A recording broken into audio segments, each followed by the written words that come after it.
Mimi nitakushauri tu kwamba binadamu yote mnapokaa kwa pamoja, kwa namna moja au nyingine, lazima yatatokea kugharafiana, kutokea kwa kukwazana, ni kibinadamu inatokea. Sasa unapotokea kukwazana na mwenzako, kumbuka mazuri yenu mlioanza nayo, kumbuka moyo wenu wa kupendana, kumbuka nia yenu njema.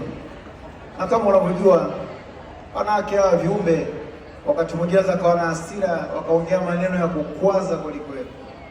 Sasa mimi nakuomba ndugu yangu uvumilie, kwa sababu mimi na experience kidogo katika hilo, nishapokea maneno mengi yenye adha na namna nimedili nayo na matokeo yake na nafahamu.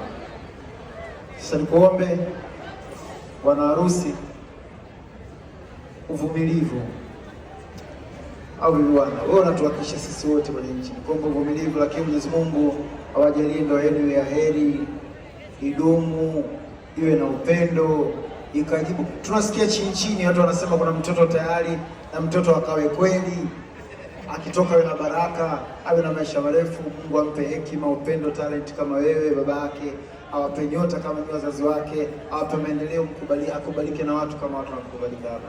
Mimi sina mengi, nakushukuru sana. Asante kwa kutualika, asante kwa kutukutanisha pamoja. Leo tumekaa ma celebrities tofauti, raha kweli kweli. Yaani as you speaking, jicho sio tu la Tanzania, sio tu Afrika, ulimwengu mzima jicho liko hapa, lakini imetokana na harusi ya huyu bwana. Mimi nakupongeza sana Juma Jux,